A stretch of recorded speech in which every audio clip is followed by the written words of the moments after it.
Salut à tous les cracks du football anglais, vous êtes sur All In PL. Aujourd'hui c'est mes pronos du vendredi, petit rendez-vous hebdomadaire pour pronostiquer les matchs du week-end de PL à venir. On va discuter ensemble de 3 matchs qui m'intéressent. On a Arsenal Crystal Palace qui est quand même un petit peu le gros choc d'aujourd'hui, Aston Villa Manchester City et Liverpool Brentford. Il y avait un quatrième match qui m'intéressait, c'était Chelsea Sunderland, qui actuellement sont deux équipes qui m'intéressent énormément. Chelsea toujours intéressante comme équipe à voir jouer, et Sunderland qui est un petit peu le promu surprise. Alors oui, avec un super mercato, mais quand même qui était une équipe qu'on n'attendait peut-être pas aussi bonne sur ce début de saison, qui fait plutôt de bons matchs. Mais je ne vais pas le pronostiquer, peut-être que je le débrieferai lors du week-end en fonction du déroulement du match.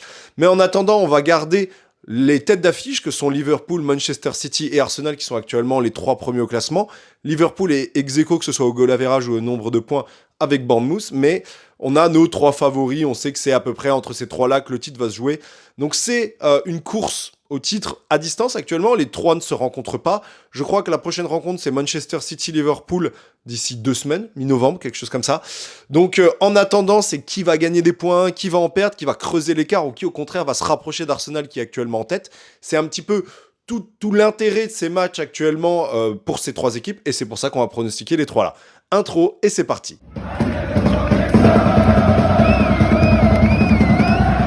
Pense à t'abonner, à liker et à commenter cette vidéo, ça m'aide énormément et ça me permettra de te proposer encore plus de contenu de ce type. Premier match du coup qu'on va pronostiquer, c'est Brentford-Liverpool. On est sur 2 équipes, alors notamment Liverpool un petit peu en méforme ces derniers temps et un Brentford qui a du mal sur ce début de saison. Brentford a vécu énormément de changements cette année.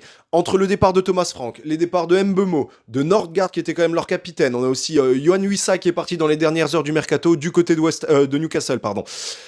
Du coup, beaucoup de changements à gérer du côté de Brentford. Je trouve que pour l'instant, le début de saison, malgré tous ces changements-là, est plutôt positif. Ils sont actuellement à la 13e place, mais seulement à 5 points, par exemple, d'un Liverpool 3e. Donc c'est pas non plus un écart abyssal, on est quand même sur les premières journées de Première Ligue, donc l'écart va encore se creuser. Mais je pense que c'est une équipe qui d'ailleurs, sur les derniers matchs, s'améliore, qui a un jeu plus fluide, qui commence à trouver des automatismes entre leurs nouveaux joueurs et les joueurs qui étaient déjà en place. On a eu quand même beaucoup de mouvements sur le mercato, notamment une arrivée qui m'intéresse énormément, qui est l'arrivée de Keller, qui fait un super début de saison. Je crois qu'il a déjà arrêté 2 ou 3 pénaltys, quelque chose comme ça. Il fait vraiment un très bon début de saison. Et c'est surtout un ancien de la maison de Liverpool. Donc ça va être un match dans le match, voir s'il réussit face à son ancien club à performer, ce que je lui souhaite énormément. Et en face, on a donc un Liverpool. Liverpool qui subit... Évidemment, qui est sur 4 défaites. Alors, il y a eu la victoire cette semaine en Champions League face à Francfort, mais un Francfort... vraiment, comment dire, une équipe de D2, quoi. C'est une équipe qui mise tout sur l'offensive. Alors oui, c'est un petit peu l'idée en Bundesliga, on veut du spectacle, on veut tout ça. Les coachs allemands ont toujours cette philosophie de en avant, mais avec des trous et des espaces en termes défensifs. C'était incroyable. J'ai regardé le match face à Liverpool, j'avais déjà regardé 2-3 matchs de Francfort, enfin des extraits de matchs évidemment, de Francfort, parce que je suis pas la Bundesliga. Et honnêtement, cette équipe, oui, offensivement, elle est belle à voir jouer, mais défensivement, c'est catastrophique. Le premier but, par exemple, le but d'Ekitike, c'est un scandale, quoi. Il n'y a personne au niveau du repli défensif, c'est tout offensif, on laisse 1-2 joueurs à l'arrière, et c'est tout. Ekitike, il prend la profondeur, il est tout seul pour le 1 contre 1, le défenseur, en plus, il a juste à passer devant, et c'est bon, il lui a cassé sa course, il peut plus rien faire. Et la totalité du match, ça a été des occasions comme ça. Donc, ouais, c'est, je pense, un peu de la poudre aux yeux, la victoire 5-1 de Liverpool, parce que c'était un Francfort très faible. Et c'est de la Champions League. On sait que la Première Ligue, vous jouez contre des équipes qui vous connaissent, contre qui vous jouez tous les week-ends, et qui vous connaissent par cœur depuis des années. C'est pas la même adversité qu'une équipe qu'on rencontre jamais en Champions League. Donc le match face à Brentford ne sera pas du tout la même chose que le match face à Francfort. Maintenant, est-ce que cette victoire-là ne peut pas redonner une bonne dynamique à Liverpool ? Je pense que si. Déjà, tout simplement, on va parler de Wirtz qui est décevant depuis ce début de saison, dans tous les domaines, mais qui a réussi à donner 2 passes décisives sur la fin de match, une à Szoboszlai et l'autre à... j'ai oublié à qui était le dernier but, peut-être Konaté ou quelque chose comme ça. C'est un joueur qui est en manque de confiance, on le sait. Le fait qu'il rejoue face à une équipe de Bundesliga, on a vu, il a ses automatismes, il connaît, il a fait un très bon match. Mais la Première Ligue, c'est pas la même chose. Après, est-ce que cette dynamique-là, il peut en user et en trouver un vrai intérêt à avoir fait ces matchs-là ? Oui, bien sûr. Je pense que Wirtz peut s'améliorer énormément là-dessus. Je pense que de toute façon, il ne peut que amener plus de positifs que sur les matchs derniers. Et s'il réussit à utiliser le momentum actuel, il peut être hyper décisif pour son équipe. Maintenant, il y a d'autres individualités qui n'ont pas super bien marché. Je pense notamment à Salah, qui était sur le banc sur ce match-là, qui, quand il est rentré, évidemment, a besoin de scorer, a tenté une frappe, s'est loupé, n'a pas fait la passe non plus à Wirtz, qui était démarqué. Actuellement, Salah, c'est très compliqué. On est sur un Liverpool qui, pendant les 8-9 dernières années, a joué autour de Salah. Et cette année, on a un Salah qui est plus du tout décisif. On a un Salah qui doute. Et surtout, on n'a personne pour le remplacer. Parce que sur cette aile droite, j'en avais déjà parlé, en tant qu'ailier droit, Salah, c'est le seul joueur, en fait. Parce qu'il y avait déjà eu l'essai de Frimpong sur le côté droit, mais ça reste un latéral, certes rapide, mais il n'a pas les qualités d'un Salah en tant qu'ailier. On pourrait essayer Chiesa, mais Chiesa, j'ai pas l'impression que Slot, pour l'instant, lui fasse plus confiance que ça, malgré ses bonnes entrées, malgré les bonnes performances qu'il fait sur les derniers matchs. Et sur l'aile gauche, de toute façon, on a un Gakpo qui, lui, ne pourra pas jouer à droite non plus. Donc, forcément, s'il faut changer ça là, il faut mettre Chiesa à la place. Je pense pas que Slot le fasse. Il y aurait la possibilité de changer complètement le système de jeu, le dispositif, et d'essayer une double pointe Isaac et Kitike, mais Isaac s'est blessé. Gravenberch aussi est blessé d'ailleurs. Ça va être une grosse perte. En tout cas, on ne sait pas jusqu'à combien de temps il est blessé, mais ça peut être une grosse perte sur les prochains matchs. Alisson n'est toujours pas de retour avant au moins 2 semaines, donc on est quand même sur un Liverpool qui doute et qui perd des cadres. Alors Isaac n'est pas bon depuis le début de saison, mais Gravenberch est bon. Même si sur les 2 derniers matchs c'est moyen, ça reste un des piliers de cette équipe. Salah doute encore, donc on reste avec beaucoup de flou autour de cette équipe de Liverpool face à une équipe de Brentford qui, elle, je trouve, commence à rouler un petit peu. On est sur une équipe qui performe plutôt depuis ces derniers matchs. Ils ont gagné face à West Ham, face à Manchester United, face à Aston Villa en Cup sur les 5 derniers matchs. Ils ont eu une défaite face à Manchester City, mais Manchester City 1-0, c'était pas un match dans lequel Brentford a été complètement surpassé. J'ai trouvé que, après, il y a eu un très bon Keller qui a quand même fait un double arrêt, je crois, sur Erling Haaland sur un penalty. Mais en dehors de ça, on a quand même un Brentford qui joue, qui est toujours cette équipe embêtante de Premier League, de milieu de tableau, qu'on sait capable de battre n'importe quel gros, et qui commence de plus en plus à trouver ses automatismes. Donc, ça va être un match piège pour Liverpool. En plus de ça, c'est au Brentford Community Stadium, donc ça reste un déplacement pour Liverpool, ça reste toujours un déplacement difficile là-bas, et Brentford est toujours cette équipe embêtante. Donc, évidemment, on parle de Liverpool qui est l'actuel champion de Premier League, qui peut toujours être sur le compresseur, qui a des individualités énormes, qui a un collectif. Si on reprend le collectif de l'année passée, qui est un collectif quand même qui se connaît depuis longtemps, parce qu'on parle beaucoup des arrivées du côté de Liverpool, mais la majorité des joueurs qu'on voit actuellement, c'est des titulaires déjà de l'année passée. Des Gravenberch, des McAllister, des Szoboszlai, des Konaté, des Van Dijk, des Alisson, même Robertson qui revient un peu sur le côté, parce qu'on a plutôt un Kerkez qui est un petit peu en sous-performance. On a un Frimpong qui commence à revenir un petit peu plus en forme là sur ces derniers matchs. C'est surtout évidemment la ligne offensive, mais tu restes avec Gakpo, Salah. Au final, il n'y a que Ekitike ou Isaac qui changent. Donc on est quand même sur des bases assez similaires à la saison passée. Donc on comprend pas vraiment cette perte de résultats, en tout cas cette perte de qualité du côté de Liverpool. Slot a commencé à amener son jeu, on en parle beaucoup, que l'équipe qu'il avait l'année dernière, ça restait l'équipe de Klopp. Donc oui, évidemment, Slot doit trouver encore son schéma de jeu, doit recréer ce dynamisme autour de Liverpool, mais ça reste une équipe questionnable. Donc ce match-là face à Brentford, qu'est-ce que ça peut donner? Personnellement, je vois Liverpool gagner parce que là, après le match qu'ils ont fait face à Francfort, les 4 défaites qu'ils ont fait dernièrement, ils peuvent pas continuer à perdre des matchs face à des équipes de milieu de tableau. Voilà, Brentford reste une bonne équipe, mais reste une équipe actuellement 13e de Premier League, reste une équipe qui également a subi beaucoup de changements, qui a perdu son coach historique des 5 dernières saisons, je crois, ou 6 dernières saisons. Et sa structure de base, que ce soit Mbeumo, c'est une énorme perte, c'est leur meilleur buteur. Nordgaard, on parle quand même de leur capitaine. Ils ont eu beaucoup de pertes. Et Liverpool est forcément favorite sur cette compétition, enfin sur ce match-là. Donc je vais quand même mettre une victoire de Liverpool qui, malgré tout, encaissera des buts. Voilà, on connaît actuellement la défense de Liverpool qui encaisse énormément. Je vois un 2-1 pour Liverpool. Voilà, ça reste un déplacement compliqué. Je vois pas un match facile. C'est un match qui peut à nouveau se dérouler dans les dernières minutes. On connaît Liverpool et leur capacité aussi à marquer dans les derniers instants, même si c'est plus dur ces derniers temps et qu'ils ont tendance à encaisser. Mais je vais dire victoire de Liverpool, 2-1, et on verra bien ce que ça donnera. Premier match donc du dimanche, ce sera Aston Villa-Manchester City. Grosse rencontre, hein, si on reprend tout simplement les deux équipes de la saison passée, c'est je crois 6e Aston Villa et 3e Manchester City, donc quand même deux équipes qui sont proches l'une de l'autre. Cette saison, c'est un petit peu plus grand écart, on a un Aston Villa 11e, un Manchester City 2e. Cependant, en termes d'écart de points, on n'est qu'à 5 points d'écart. Donc on est toujours sur ce début de saison, on est toujours sur un écart assez faible. Et on est sur deux équipes qui se connaissent bien, et surtout sur les dernières rencontres qui sont plutôt, comment dirais-je, équilibrées. Je crois que sur les 6 derniers matchs, c'est 3 victoires de City, 2 victoires de Villa et 1 nul. Et à chaque fois, chaque saison, c'est une victoire de City, une victoire de Villa, une victoire de City, une victoire de Villa. Et il y a 3 ans, c'était une victoire de City et un nul.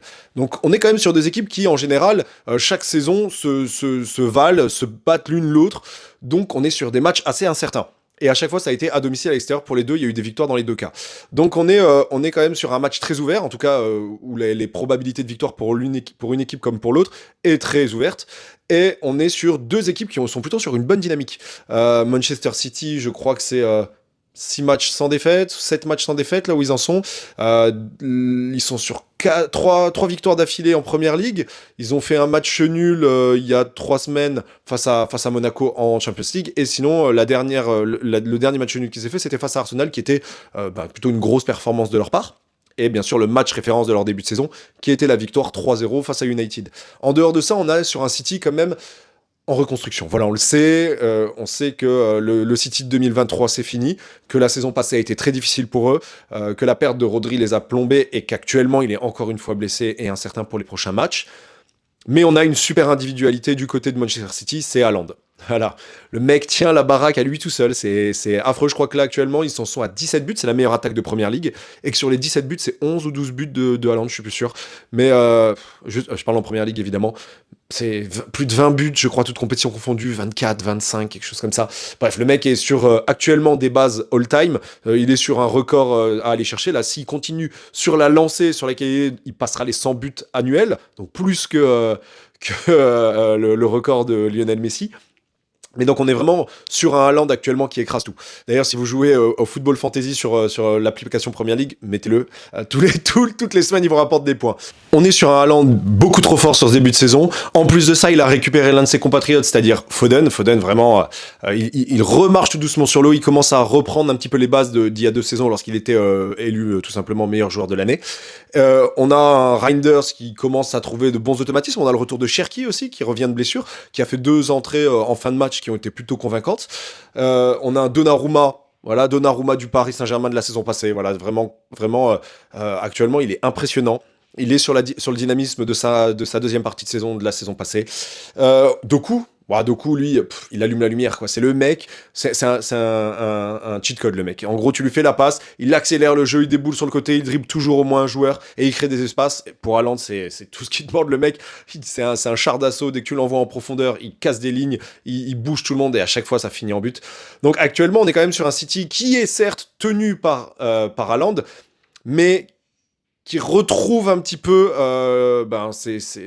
ses capacités d'antan. Voilà, Guardiola commence à se renouveler, commence à trouver des réponses aux interrogations qu'on pouvait avoir sur le City de la saison passée. Et en attendant que tout ça se mette en place, on a Haaland qui fait le boulot. De l'autre côté, on a un Villa qui est sur 5 victoires d'affilée. Je dis ça, mais ils viennent d'avoir une défaite en Europa League, là, juste hier.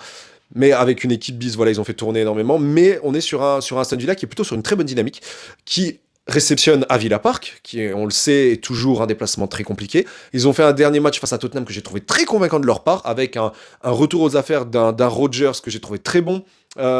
Ils ont eu McGinn qui est toujours exceptionnel. Franchement, lui, jamais j'aurais parié un copec sur ce joueur-là il y a 4-5 ans et je le trouve vraiment excellent du côté de Villa. On a un Emiliano Martinez qui est un petit peu en deçà des saisons passées. Je pense que son transfert avorté du côté d'United l'a plombé sur ce début de saison. Est-ce qu'il va réussir à se remettre la tête à l'endroit? Je ne sais pas, mais en tout cas, on n'a pas le Emiliano Martinez de la saison passée ou même de la saison d'avant. Il est un petit peu en difficulté. Donc je dois avouer que ça pénalise un petit peu sa défense. On le sent que les défenseurs n'ont pas la confiance qu'ils avaient la saison passée du côté de Martinez. On a un Boubacar Kamara qui fait une excellente première partie de saison. Enfin la première partie d'année, il est vraiment très très bon. D'ailleurs, je regardais, donc on est quand même sur un City qui, en termes de statistiques, je comparais les deux équipes, on est sur un City qui a 17 buts marqués, donc c'est bien ce que je disais tout à l'heure, 8 buts pour Aston Villa, 8 buts encaissés du côté d'Aston Villa, et on est à 6 buts encaissés du côté de City, qui a vraiment retrouvé un petit peu ce côté défense de fer qu'on pouvait leur connaître. Donnarumma aide beaucoup, Donnarumma aide énormément, mais c'est surtout quand on regarde le nombre d'occasions de tirs cadrés par match, on est presque à 5 tirs cadrés par match du côté de City.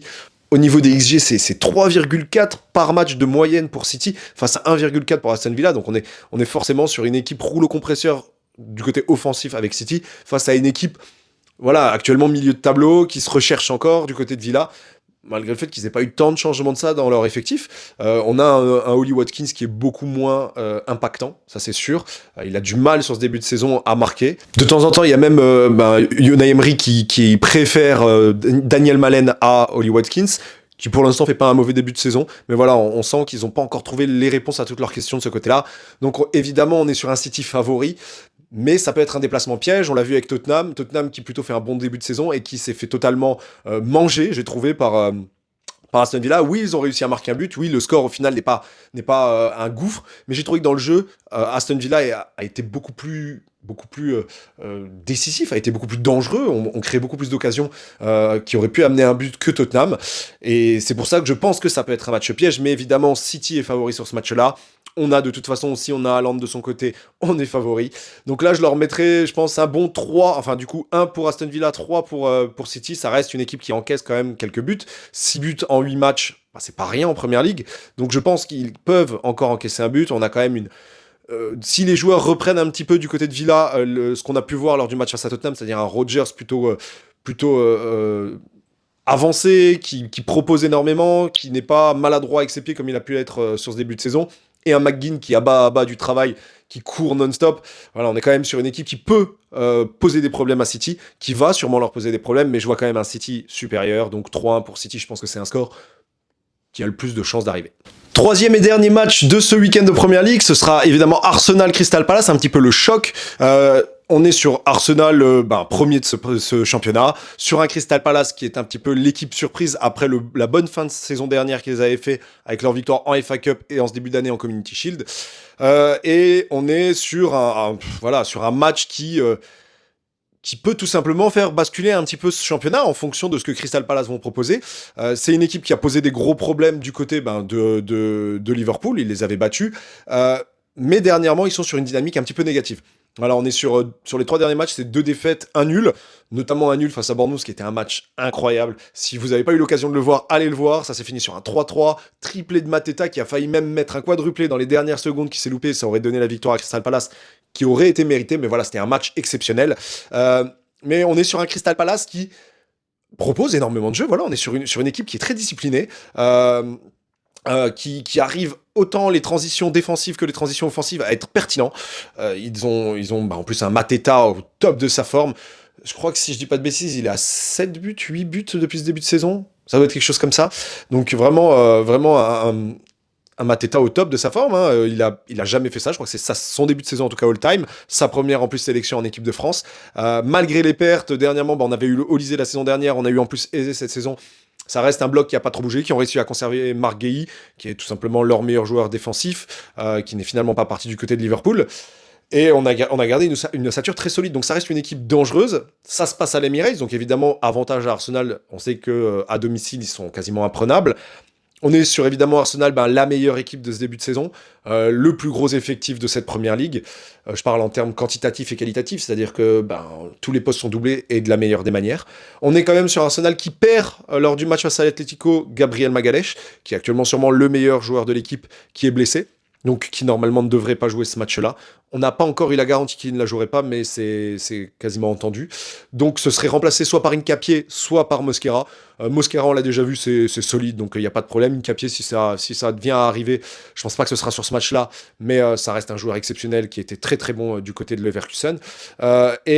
Sinon, voilà, on a affaire à la meilleure défense d'Europe, seulement 3 buts encaissés, à une attaque quand même plutôt convaincante. 15 buts mis depuis ce début de saison. On voit que City, la meilleure attaque, n'en a mis que 17, donc seulement 2 de plus. Donc on est sur une équipe qui est très forte défensivement, très forte offensivement, même s'il y a des petits manques. Évidemment, Guillaume Quérez, qui n'est pas encore le crack neuf dont Arsenal a besoin. malgré le doublé qu'il vient de mettre face à l'Atlético, qui va sûrement, un petit peu à l'image de Wirtz, pouvoir lui amener énormément de confiance, avec lesquels il va pouvoir peut-être développer un peu plus de jeu, avoir tenté plus, peut-être avoir plus de réussite tout simplement. Et on espère que ce match-là va l'aider. C'était ce match-là dont il avait besoin pour face à de l'adversité, de la vraie adversité, débloquer son compteur but. Donc voilà, il en est déjà à 5 buts sur ce début de saison, ce qui est pas mauvais, mais on sait que dans le contenu, c'était un peu plus compliqué. Et là, sur les derniers matchs, il nous a prouvé que son impact physique, ses déplacements, son jeu de haut but était bon. Donc à voir s'il va réussir à répéter ce genre de performance face à Crystal Palace. Arsenal doit absolument gagner ce match-là pour conserver la tête de la Première Ligue, parce qu'on sait que Liverpool et City, mais notamment City, ne vont pas se faire prier pour revenir à égalité au niveau des points. Et ça va être un gros match. Alors, Crystal Palace est quand même sur une dynamique plutôt négative sur les 3 derniers matchs. Arsenal est sur, je crois, je sais même plus, il faudrait que je regarde, sur un nombre de victoires là sur les derniers matchs. Ouais, 1, 2, 3, 4, 5, 6, 7, 8, 9. Sur les 10 derniers matchs, c'est 9 victoires, 1 nul. Donc, c'est difficile de faire mieux. Ils encaissent très peu de buts. Je crois qu'on en est à 5 clean sheets d'affilée. Faut continuer comme ça, voilà. Faut aller chercher le record de Mourinho de 2005-2006 avec Chelsea de 15 buts pris en une saison de Première Ligue. Beaucoup plus compliqué aujourd'hui. Les équipes marquent beaucoup plus que les saisons passées, mais c'est le genre de record que Arsenal est capable d'aller chercher avec cette défense de fer, avec cette équipe qui se connaît par cœur, qui fonctionne si bien. Arteta a réussi vraiment à mettre en place, après de nombreuses années, beaucoup de galères évidemment, mais ce collectif. Et c'est une équipe c'est une famille, quoi. Elle s'entend super bien. On le voit sur les images en dehors du stade et autres. C'est une équipe qui tourne parfaitement bien en ce moment. Crystal Palace, un peu plus dans le doute. Donc, c'est le meilleur moment pour Arsenal pour affronter Crystal Palace. Voilà, si c'était il y a 3-4 semaines, j'aurais mis beaucoup plus de doutes là-dessus. Mais là, je vois forcément Arsenal dominant, un Arsenal favori absolument. Je crois que d'ailleurs les cotes elles sont abusées. Je crois que c'est 1,40 pour Arsenal, plus de 7 de cotes pour Crystal Palace. Donc voilà, la plupart des bookmakers voient Arsenal grandement favori sur ce match-là. Mais ça reste un Crystal Palace sur ce début de saison impressionnant. Donc on sait qu'à tout moment ils peuvent rallumer la lumière, ça peut être dangereux. À Arteta de trouver les bons mots et à l'équipe d'être le plus solide possible. On a les retours, on a le retour prochainement de Madueke, mais pas encore pour ce match-là. Odegaard sera encore blessé pendant 2-3 semaines, je crois. Et du coup, on a Magalhaes, on ne sait pas pour combien de temps il est blessé, mais en dehors de ça, l'équipe reste la même. Saka, au top de sa forme. Gyökeres, je l'espère, va continuer sur la dynamique actuelle. Je vois évidemment une grosse victoire d'Arsenal. Je vais me mouiller un petit peu, mais Arsenal ne prend pas de but, donc on va rester sur un clean sheet. Et je les vois bien en marquer 3 avec un Gyökeres qui se réveille et un Martinelli qui fait aussi un très bon retour depuis son passage sur le banc, en espérant que Eze augmente un petit peu son niveau de jeu, qui a été un petit peu décevant sur les 2-3 derniers matchs. Mais sinon, la paire Zubimendi-Rice, elle fonctionne très très bien. Voilà, on est sur une équipe actuellement première de Première Ligue, qui est sur 10 matchs sans défaite, qui a battu l'Atlético 4-0 cette semaine, un Atlético qui avait battu 5-2 le Real Madrid il y a 3 ou 4 semaines. Donc ouais, on est sur une dynamique parfaite du côté d'Arsenal, une dynamique un peu plus négative du côté de Crystal Palace. Sauf surprise, Arsenal est nettement favori et je ne les vois pas perdre. En tout cas, voilà, ça c'est mes pronos pour cette 9e journée de Première Ligue. J'espère que ça vous a plu. Je vous mets le récapitulatif ici et n'hésitez pas en commentaire à me mettre les vôtres. Tout simplement, on regardera au fur et à mesure des semaines, on pourra en discuter des pronostics que vous avez faits. On regardera qui a eu le plus raison ou non. Et peut-être pour les saisons prochaines, commencer même à mettre un classement entre nous. En tout cas, je vous souhaite à tous un très bon week-end de PL. Salut mes cracks.